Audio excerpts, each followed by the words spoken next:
창세기 10장 1절과 32절 제가 하나님 말씀을 봉독하겠습니다. 하나님 말씀에 귀를 기울이십시오.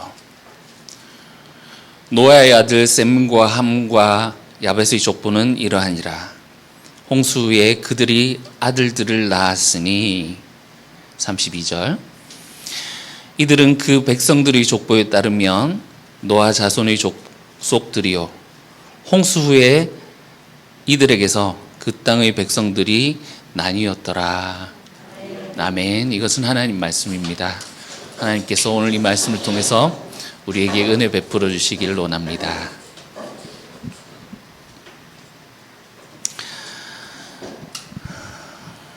이제 새로운 시대가 열렸습니다.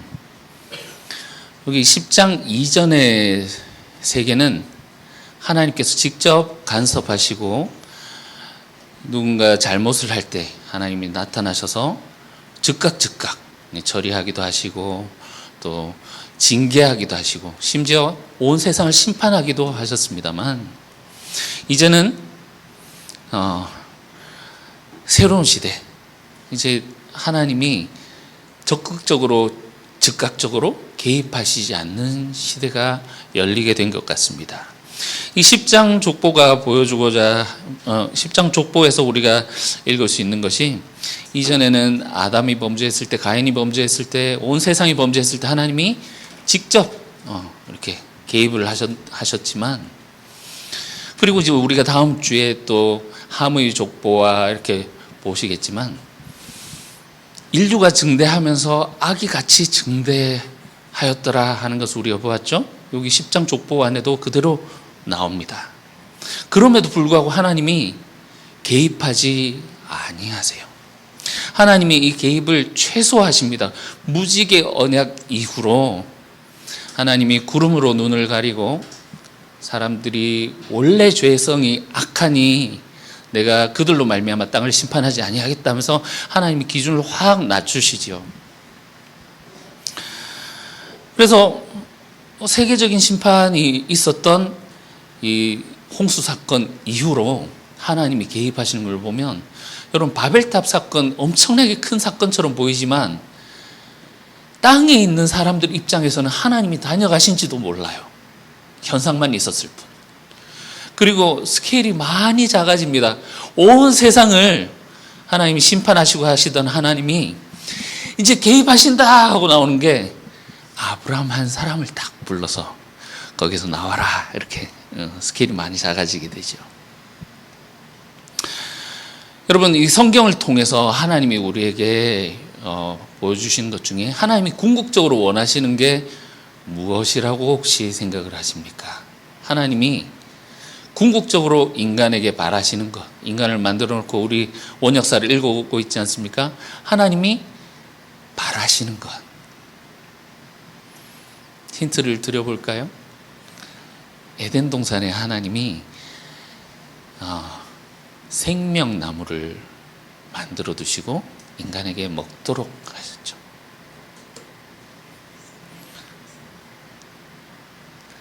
힌트 하나 더 드리겠습니다. 하나 가지고 안 되겠네.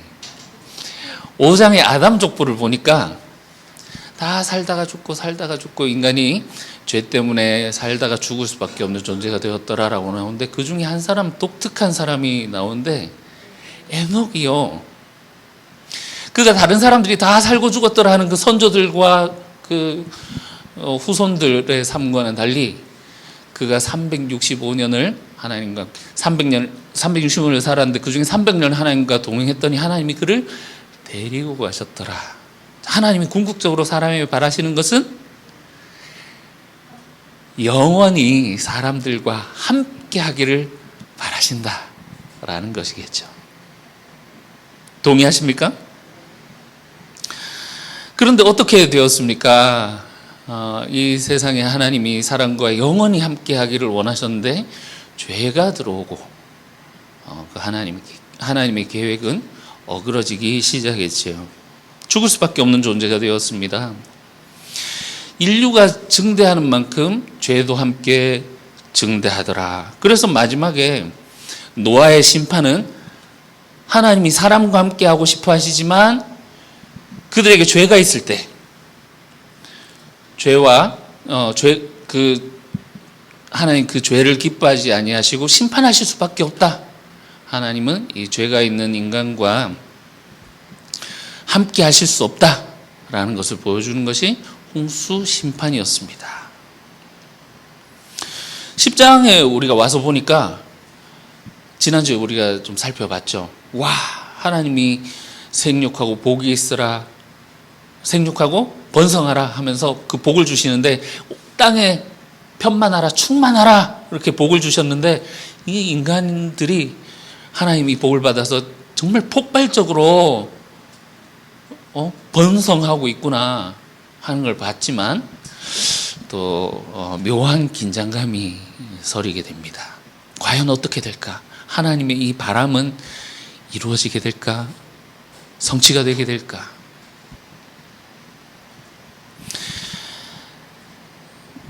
우리가 원역사를 봐오면서 쭉 이제 몇 번이고 말씀드렸던 부분들이 있습니다. 창세기가 진행될수록 뒤로 가면 갈수록 우리가 사는 세상과 비슷해진다. 처음에는 그 막 해달별을 하나님이 지으시고 약간 그 신화적인 그런 느낌이 있고 거기 있는 신들의 그것들을 하나님이 제하시고 하는 그런 모습에서 이제 그 에덴 밖의 상황은 좀 더 우리의 삶에 가깝죠. 그래서 우리가 수고롭게 일하지 않으면 먹을 것이 없고, 그런데 홍수 이후의 상황은 조금 더 우리의 삶과 맞닿아 있는 것이 있습니다. 훨씬 더 이제 신화에서 우리가 사는 이 세상으로 훨씬 더 가까워지는 것이 있더라는 겁니다.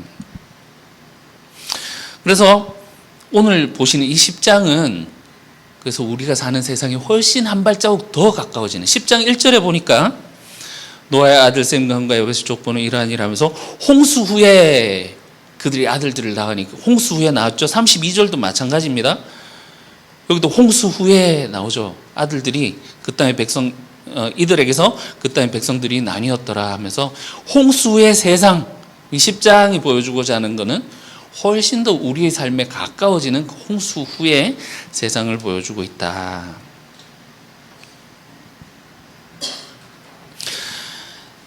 다음 주에 우리가 자세히 보시겠지만 이 함의 족보를 보시면 이 함이 저주를 받았다고 여러분 만만하고 세피하게 보지 마십시오.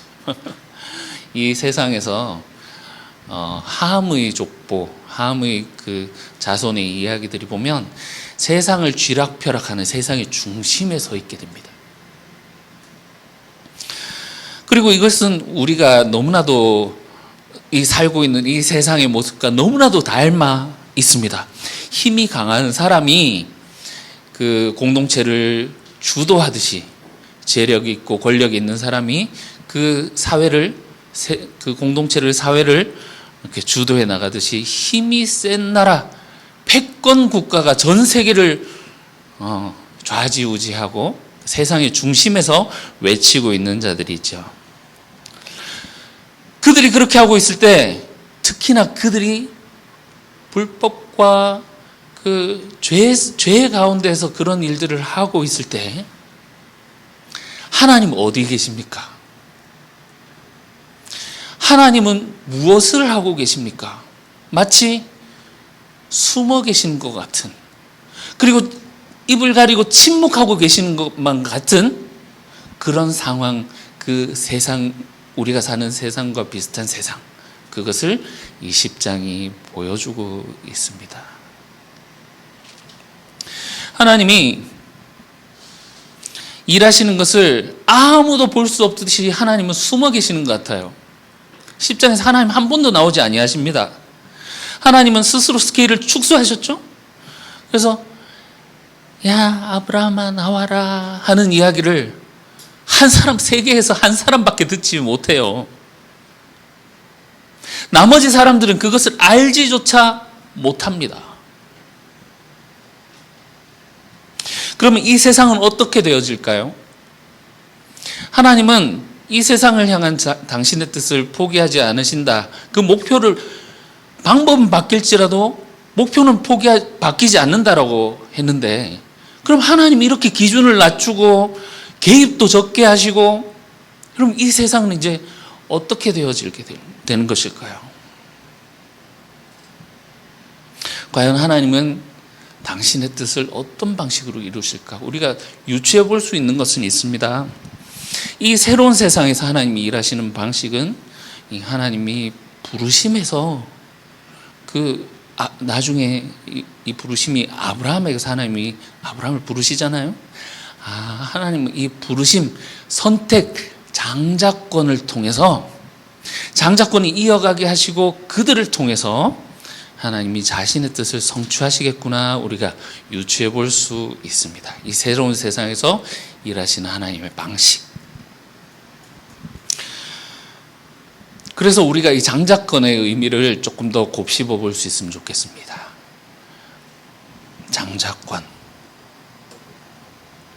여러분 장자십니까?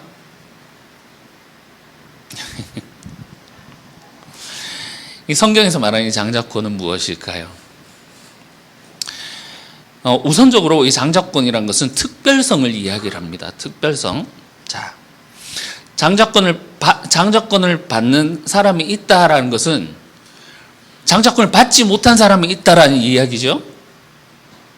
여기서 여러분 학교 때 생각해 보십시오. 누군가 반장이 되었다라는 것은 똥꿀레가 있다는 얘기잖아요. 반장 선택받지 못한 사람들이 있더라. 그러니까 하나님이 장자를 선택하셨다라는 것은 선택받지 못한 사람들이 있기에 또 가능한 일이죠. 그래서 이 장자권이라는 것은 우선적으로 특별함, 하나님의 선택, 구별, 저들과는 다르다 하는 걸 성경적인 용어로 거룩하다. 거룩하다는 구별되다라는 것이거든요. 저들과 다르다 하는 어떤 그런 부분이 있겠습니다. 그런데 이게 제가 여러분 장자십니까? 여쭤봤던 게 우리는 보통 장자하면 태생적인 순서로 첫째 아들에게 주어지는 것이 보통 장자입니다. 그런데 이 순서가 뒤바뀌는 경우가 너무나도 많아요. 이스마엘과 이삭, 에서와 야곱. 그죠? 순서가 막 바뀝니다. 이 장자권은 기본적으로 하나님의 주권적인 선택에 의해서 주어지게 됩니다만, 그러나 선택받은 자의 합당한 행위가 요구되는 그 긴장감이 있습니다.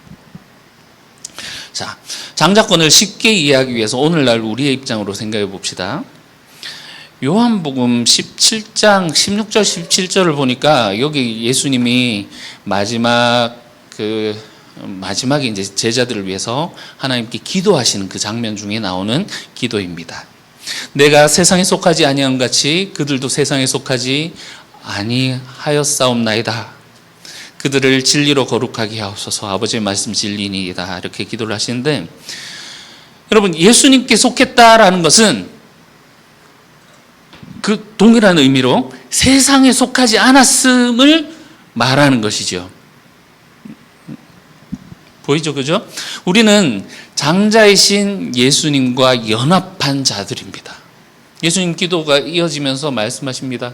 내가 아버지 안에, 아버지가 내 안에 있는 것처럼 저들도 우리의 사랑하는 그 관계 안에 거하게 하옵소서. 우리가 예수님과 연합되는 것은 하나님과 연합되는 것이고, 우리가 그 안에서 놀라운 연합으로 하나님 안에 있는 그 생명나무를 주셨던, 숨겨놨던 그 생명나무의 과실을 이제 우리가 함께 나눌 수 있게 되는 것이죠. 예수님이 말씀하시잖아요. 내가 세상의 빛이요, 내가 생명의 떡이다. 그래서 나를 먹고 나를 마시는 자는 아버지 생명 안에 가운데 거하게 된다. 이렇게 말씀하시거든요.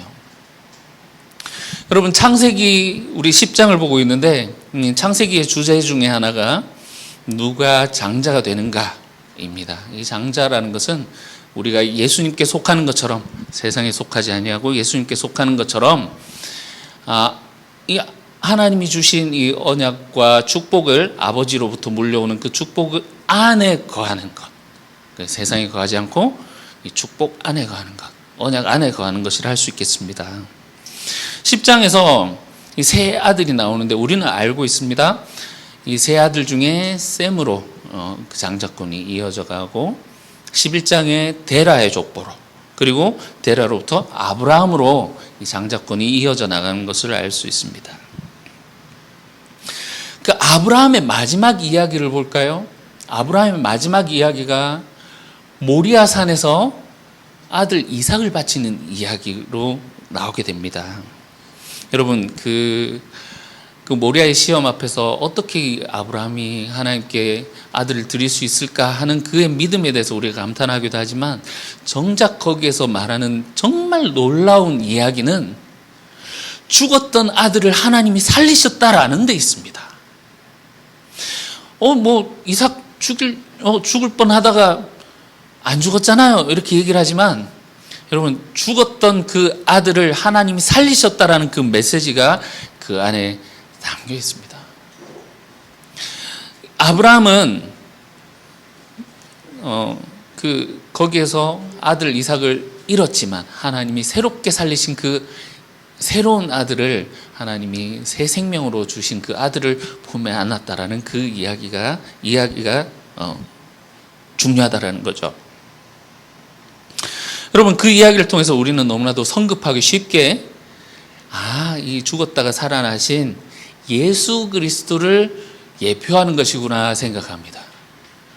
아들의 죽음과 그 하나님이 대신 잡아라 하는 그 양의 희생으로 말미암아 살아나게 되는 그 예수님의 죽음과 부활을 예표하는구나, 너무나도 성급하게 읽습니다. 다시 생각해 봅시다. 여러분, 장자가 된다라는 것이 뭐라고 했죠?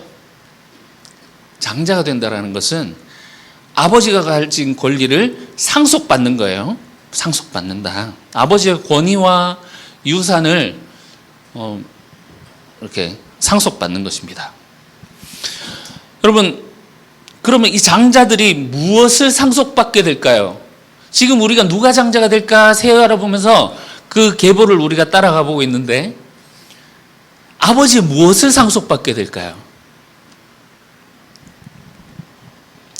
교회에서 너무 쉽게만 가르치니까 죽고 나서 천국 가는 것밖에 안 남아있어요. 여러분, 우리는 장자들입니까? 예. 그럼 우리는 무엇을 상속받았습니까? 하나님 나라요, 천국이요, 말고? 예? 생명?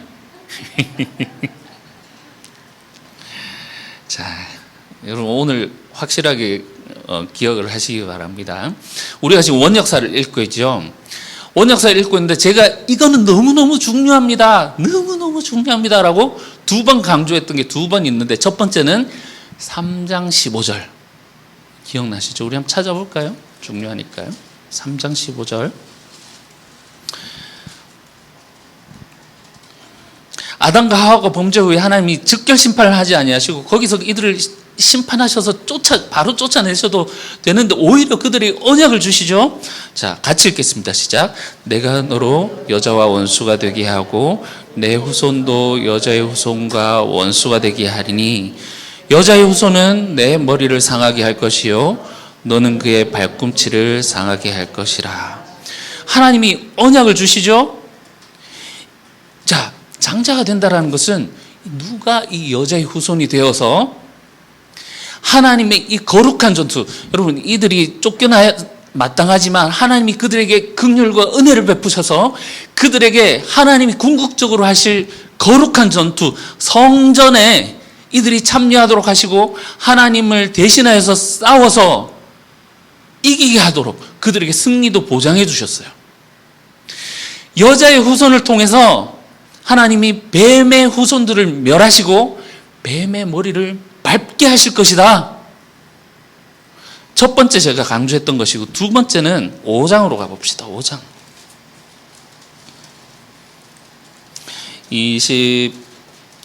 22절 24절.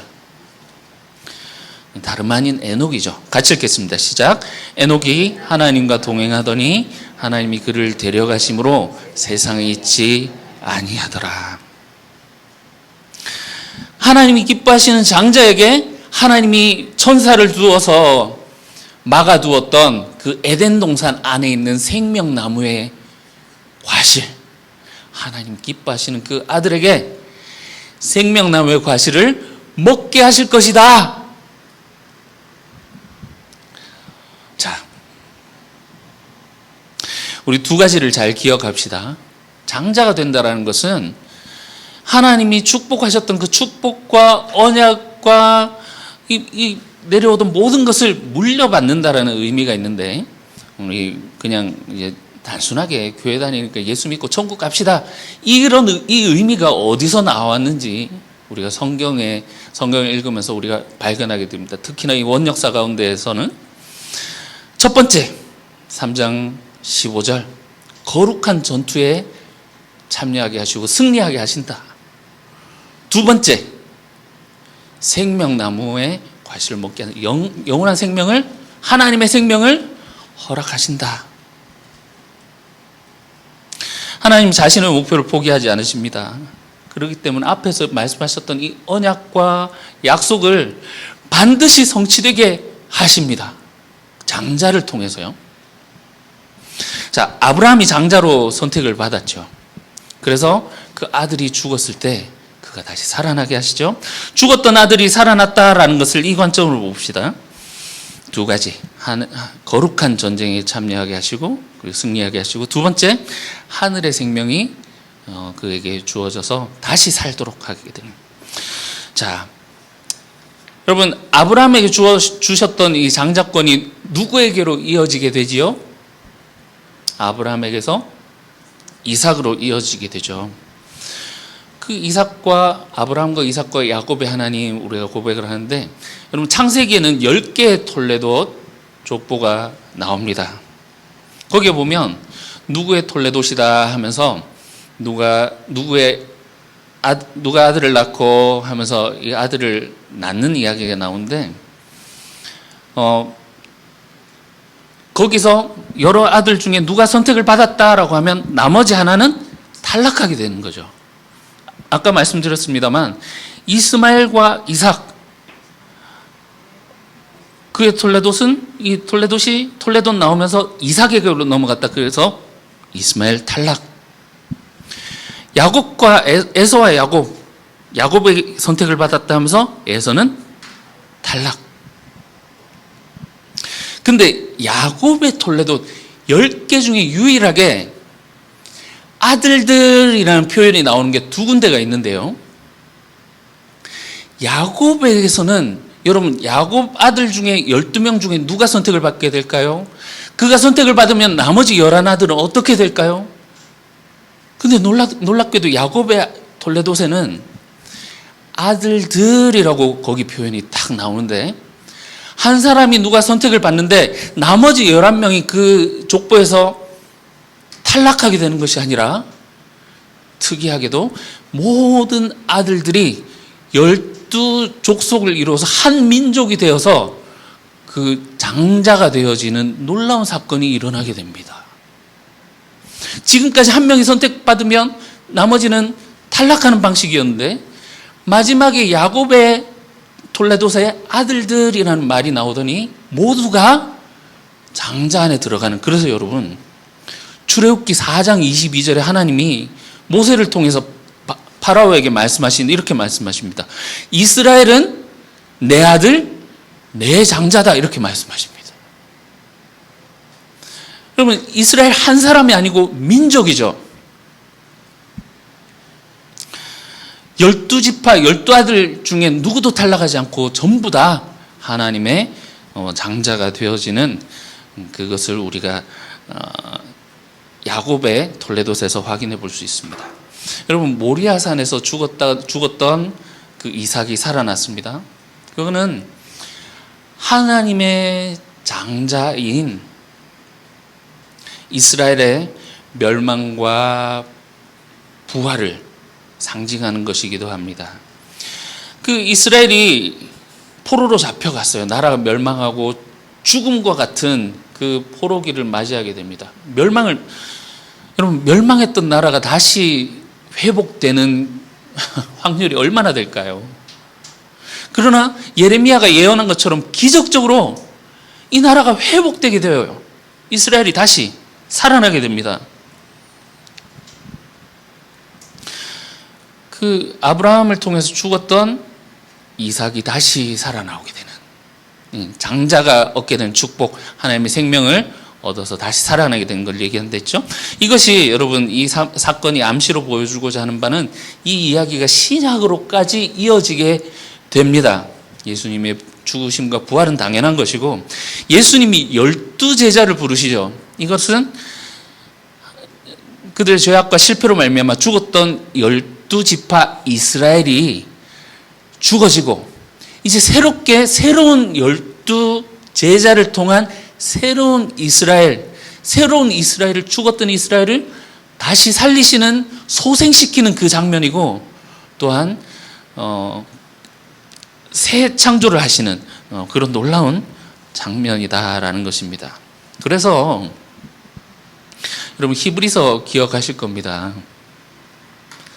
히브리서 12장에 너희가 이른 곳은 신의 산과 하늘에 있는 성소 예루살렘과 하면서 막 하면서 그 중에 나왔던 거, 하늘에 기록된 장자들의 모임과 했던 거 여러분 기억나실 겁니다.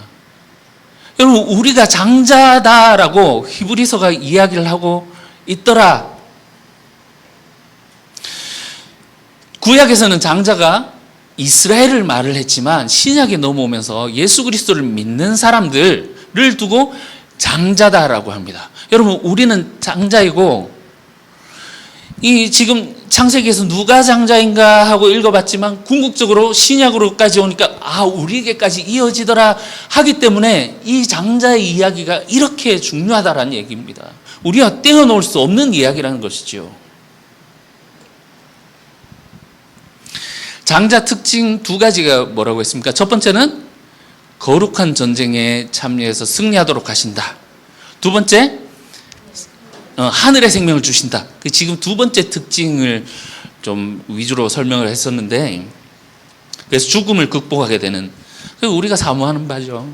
우리가 교회에 나와서 영생을 얻고 죽지 아니하기를 원합니다. 천국에 가기를 원합니다. 우리가 사모하는 바이기도 하지만 1번을 빼어놓으면 안 됩니다. 그래서 거룩한 전쟁에 참여한다라는 것은 의인의 길을 가야 된다라는 그 전제 조건이 붙어 있는 거예요.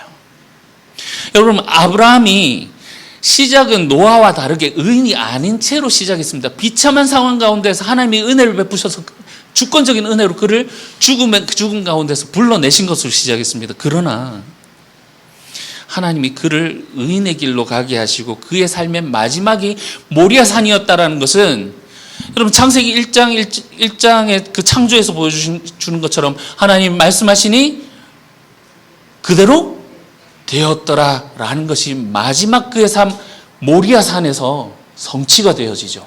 하나님이 아들을 바쳐라. 그 일이 어떤 일일지라도 하나님 말씀하시니 그대로 되었더라. 그것이 성취되는 그의 마지막, 그의 삶이 의인으로 성취되는 그의 마지막 삶의 여정, 그 길이었더라라는 것을 우리가 빼놓고 읽으면 안 됩니다. 정리하자면요, 여러분 장자로 선택을 받았다라는 것은 선택을 받은 자에게는 하나님이 하나님의 전쟁을 수행하게 하는 사명이 그에게 주어지게 된다. 그래서 세상 사람들과 다른 길을 가야 한다. 우리는 의인의 길을 가야 한다. 그러나 그 길을 포기하지 아니하고 끝까지 그 길을 갈 때 하나님은 그에게 영원한 생명으로, 하늘의 생명으로 옷 입혀 주신다. 이렇게 정리해 볼 수 있겠습니다.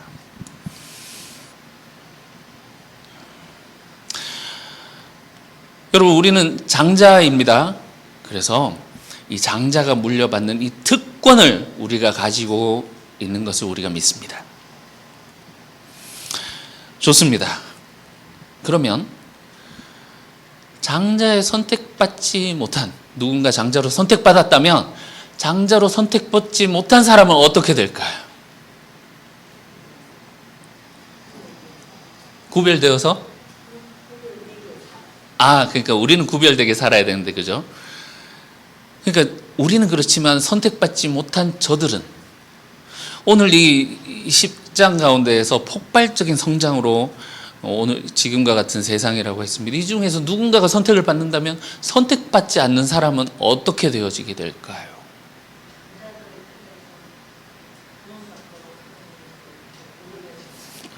어디 학원 다니셨습니까?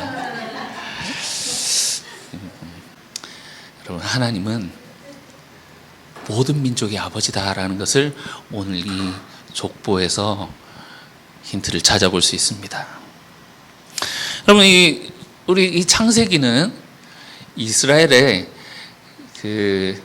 포로기 시대의 그 상황이 많이 반영되어 있는 것을 읽어볼 수 있습니다. 처음에 창세기 시작할 때 말씀드렸어요. 창세기 원래 처음부터 책으로 주어진 것이 아니고 원래 책이 아니었잖아요, 그죠? 얘기로 전해오던 이야기를 할아버지를 통해서 듣고 할머니를 통해서 듣고 부모님을 통해서 듣고 하던 이야기였으나, 그럼 어느 순간 필요에 의해져서 이것이 책으로 기록되게 되었다. 어느 순간 편집되었을 것이다. 그러다 보니까 여기 지금 그 10장에 나오는 이 족보들에 보면 나라와 민족들과 막 언어와 이런 것들에 따라 나뉘어지는 그 나라들의 이름들이 있더라 했죠. 오늘날로 해보면 그 이름이 달랐을 것입니다. 그죠? 그러니까 어느 순간을 기점으로 지도를 만들었고 그걸 통해서 그 이름들이 이제 기록되어 있는 것을 볼 수 있죠. 가정에서 가장들이 성경의 이야기를 해주었을 것입니다. 할아버지가 아이고 우리 백성 말이야, 노아 할아버지 때부터 선택받고 선택받은 민족이에요. 그 자녀들이 그 이야기를 듣고 우리는 하나님의 선택을 받은 장자구나 알았을 것입니다. 그래서 이 10장이 그렇게도 중요한 것입니다. 10장의 이야기는 하나님이 이들 중에서 셈을 장자로 선택하셨다. 물론 10장에 안 나오고 11장에 나옵니다만 그 이야기도 있습니다만, 그러나 그것 이전에, 하나님이 선택 이전에 모든 사람이 한 사람으로부터 시작했다라는 것을 말하고 있거든요. 자, 1절에도 그게 나오고 32절에도 그게 나옵니다. 홍수에 하나님의 복으로 생육하고 번성한 민족들인데 1절 보니까 노아의 아들 셈과 함과 야벳의 족보다. 자, 이게 야벳의 족보는 이렇게 안 나옵니다. 노아의 아들 셈과 함과 야벳의 족보다 묶어서 이야기를 하고 있죠. 자, 32절 봅시다. 이들은 이 백성들의 족보를 따라 보니 뭡니까? 어떻게 나옵니까? 노아 자손의 족속들이더라. 지금 이렇게 나뉘어서 온 땅에 퍼져갔지만 그 뿌리를 찾아보니까 한 사람으로부터 시작됐구나. 누구? 노아. 그래서 이들의 모든 백성의 아버지는 하나님이시다라는 고백이 여기에 담겨 있는 것입니다.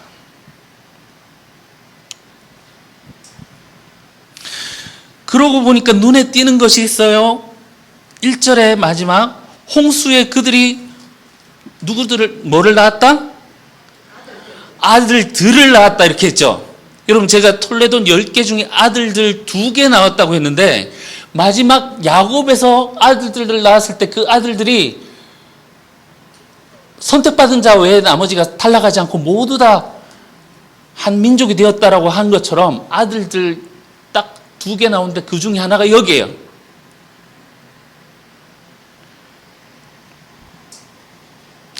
어떤 것을 암시하고 있을까요?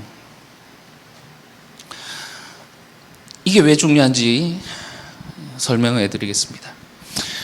포로기 때 이스라엘 사람들, 여러분 우리도 일제강점기 그 식민지 시대, 그리고 그 이전에 중국과 청나라와 거란과 여러 나라들의 그 압제를 당하고 해서 우리나라 사람들, 외국 사람들이 가지고 있지 않은 그 한이라는 정서가 있잖아요. 뭐라고 설명할 수 없는. 우리는 그것을 잘 알죠. 그 포로기 때 이스라엘이 나라를 잃고 끌려가서 그들의 포로가 되었을 때 이스라엘 사람들이 어떻게 기도했겠습니까? 하나님, 저 저주받은 자들, 할례받은 자들, 할례받지도 않은 저들을 주님 벌하시고 멸하여 주옵소서. 우리 선택받은 우리를 여기서 구해 주십시오. 기도하지 않았겠습니까? 다음 주부터 우리 함의 족보를 보게 될 텐데 이 세계를 주름잡는 무시무시한 제국들의 이름이 함의 족보 밑에 들어 있습니다. 바벨탑을 주도하고 그 신할 땅에서 바벨탑을 주도하는 그게 함의 자손들이에요. 성경에서 여러분 하나님이 복수하는 방법이 뭔지 아십니까? 하나님이 여러 약속들이 있었어요. 너희는 내 백성이요 내 장자다. 너희를 해하는 자를 내가 아브라함에게 약속이 딱 그거잖아요. 장자가 받는 그 약속이 그거거든요. 너를 저주하는 자에 내가 저주하고 너를 축복하는 자에 내가 축복하리라. 그러니까 그 이스라엘을 저주하는 자에게 하나님이 어떻게 하시겠다? 저주하겠다. 약속들이 엄청 나오거든요. 하나님이 복수해 주겠다. 근데 여러분 하나님 복수 어떻게 하시는지 아십니까?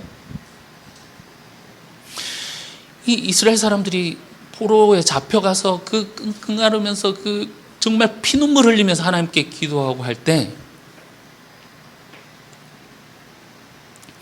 하나님 약속하십니다. 내가 너희를 압제하고 괴롭게 한 이방 나라 원수를 갚아주마 하면서 여러분 이사야서 19장 한번 찾아보실래요? 이사야서 19장. 그러면서 하나님이 원수를 갚아주마 하는데 이 원수 갚는 내용이 뭔가 보니까요. 놀랍게도 하나님 백성이 들어오게 하십니다. 자 보세요. 19장 찾아보세요. 이사야 19장. 이사야 19장 처음에 보면 내가 그들을 치겠다 하면서 치고 또 막 놀라운 정말 파멸적인 재앙으로 그들에게 막 치시는데 3절 보면 애굽인이 정신이 그 속에서 쇠약할 것이요 할 정도로 정신 쇠약에 걸릴 정도로 내가 그들을 깨뜨리리라 하면서 막 그 잔인하게 5절 보면 바닷물이 없어지고 강이 마르고 막 거기서 강들에서 악취가 나고 막 그들을 칠 것이다 하나님 막 말씀하시는데 제일 마지막 절 보세요. 24절. 그날에 이스라엘이 애굽 및 아수르와 더불어 셋이 세계중에 복이 되리니 25절. 이는 만군의 여호와께서 복 주시며 이르시되 내 백성 애굽이여 내 손으로 지은 아수르여 나의 기업 이스라엘이여 복이 있을지어다 하실 것입니다.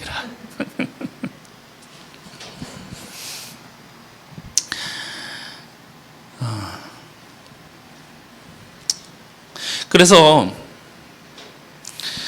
하나님이 12장 1절에 3절 아브라함에게 하나님이 복을 주시고 그에게 불러서 그를 특별히 장자로 삼으시는 것은 여러분 선택된 민족을 통해서 결국 모든 동일한 민족들 너는 장자이지만 다른 아들들을 불러와서 아버지 집에 들어오도록 하게 하는 그 사명이 이 장자에게 주어져 있다라는 겁니다. 그래서 오늘 그 창세기 10장 족보를 통해서 보니 장자와 구별되는 다른 나라들이 이렇게 쭉 나오는데 여기에서 말하고자 하는 메시지 중 하나는 선택을 받지 못할지라도 하나님 앞에서는 다 똑같다. 이스라엘만 귀한 것이 아니라 다른 나라들 다 하나님 앞에서는 아들들이고 사랑하는 하나님의 복이 필요한 하나님의 자녀들이다 라는 것입니다. 온 땅이 다 하나님의 백성이다 그 말을 하는 것입니다. 그래서 이 장자권은 특별성에서 시작했지만 이 특별성은 보편성을 향하게 됩니다. 이사야가 아까 이스라엘을 괴롭혔던 가장 원수였던 이집트와 아수르에 대해서 이 복을 선포하는 충격적인 선언을 기록하죠. 내 백성 애굽이여 내 손으로 지은 아수르여 나의 기업 이스라엘이여 복이 있을지어다. 하나님은 원수들에게 당신의 장자 이스라엘과 동일한 사랑의 호칭을 부여하십니다. 선택받은 민족과 받지 않은 민족이라는 그 개념이 무너지고 하나님 마음에서는 이미 모든 민족과 그 선택받은 민족이 동일하다라는 그런 것이 드러나는 그런 순간입니다. 하나님의 드라마에서는 여러분 이 장자가 영원한 주인공이 아니었습니다. 그는 모든 형제들을 아버지의 잔치상으로 이끌어야 하는 책임을 가진 첫째 아들이었던 것이지요. 그의 임무는 자기 자신이 가지고 있는 이 장자권이 얼마나 특별한지를 자랑하는 것이 아니라 아버지께서 너희를 모두 다 사랑하신다 라고 외치며 동생들의 손을 잡고 집으로 그 동생들을 데려오는 일이었습니다. 여러분, 예수님의 사역을 두고 오늘 이 장자권의 말씀과 생각해 보십시오. 예수님이 와서 처음 선포하셨던 것이 무엇입니까? 자신들의 특별한 선민이네 하는 것을 자랑하고 있던 이스라엘 백성에게 하나님은 야, 너희들이 아브라함의 자손이라고, 하나님은 돌을 들어서도 아브라함의 자손이라고 할 수 있어 하면서 그들이 가지고 있는 그 특별함을 깨심으로부터 시작해서 그들이 소외하고 있는 하나님으로부터 그 하나님의 바운더리로부터 떨어져서 저주받아 마땅한 사람이라고 하는 그 죄인들을 예수님이 찾아가셔서 장자로서 하늘 잔치를 베풀어서 그들에게 먹을 것을 나눠 주시고 하늘의 잔치를 그들에게 베풀어 주시지 않았습니까? 결국 장자의 책임이란 것은 한 존재의 특별함을 통해서 역설적으로 모두가 소중하게 된다라는 그 보편성으로 가게 되는, 그것을 증명하는 하나님의 위대함을 보여주는 그 여정의 시작입니다. 하나님은 한 민족을 선택하심으로 시작하여서 모든 민족이 당신의 백성이다라는 것을 선포하기까지 이르십니다.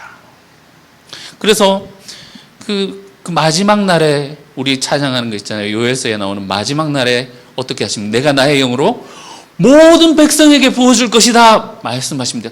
장자에게만요? 모든 백성에게. 그리고 하박국에도 보면 세상 모든 민족이 구원 얻기까지 하나님 쉬지 아니하신다.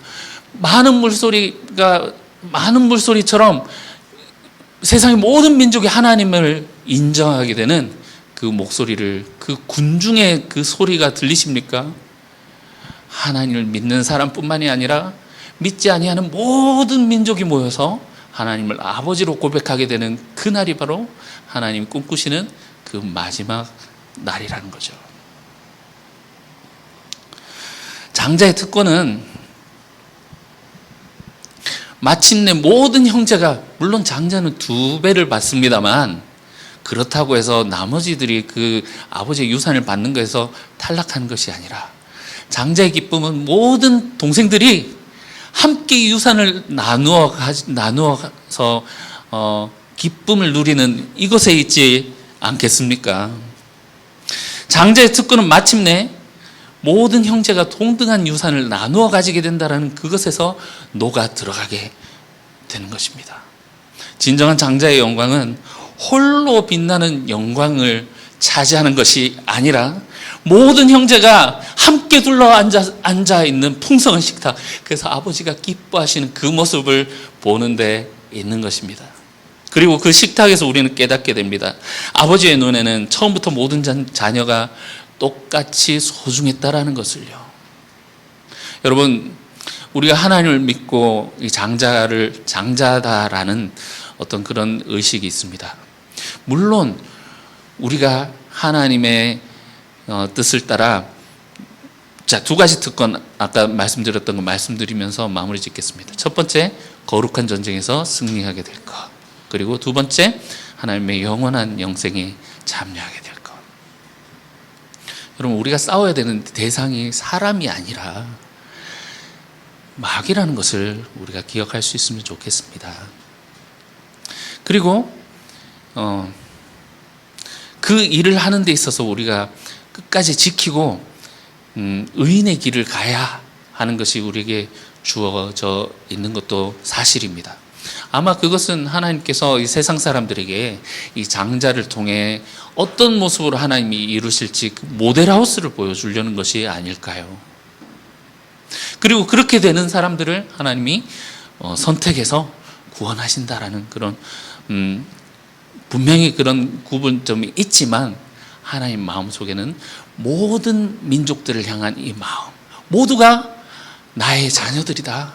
그래서 그들을 향한 안타까움이 있다라는 그 사실을 알고 하나님의 마음을 알므로 말미암아 하나님께 기쁨이 되고 하나님의 뜻대로 살아가게 되는 저 여러분들 되시기를 주님의 이름으로 축원합니다. 기도하겠습니다. 세상 모든 민족이 구원을 얻기까지 쉬지 아니하시는 하나님, 주님이 우리를 먼저 불러주심을 인하여 감사드립니다. 하나님의 은혜와 사랑을 우리가 알고 있음에 주님 감사하고, 비록 이 땅 가운데 하나님의 말씀 없이도 승승장구하고 있는 저 함의 족속들과 같은 사람들이 있지만 그들을 보며 부러워하거나 실망하지 않게 하시고, 우리에게 베풀어 주신 하나님의 이 사랑이 얼마나 특별하고 놀라운 것인가를 먼저 보게 하여 주십시오. 주님, 그럼에도 불구하고 하나님이 우리를 특별히 불러주셨다라는 것에 하나님이 모든 사람들을 향한 보편적인 하나님의 사랑과 은혜가 있음을 우리로 또한 보게 하시오니, 나만 생각하며 나만 잘되기를 바랐던 그 편협한 신앙에서 벗어나게 하시고 주님의 마음으로 이 세상을 품는 장자의 신분으로 이 세상을 품는 저희들 되게 도와주시옵소서. 예수님 이름으로 기도합니다. 아멘.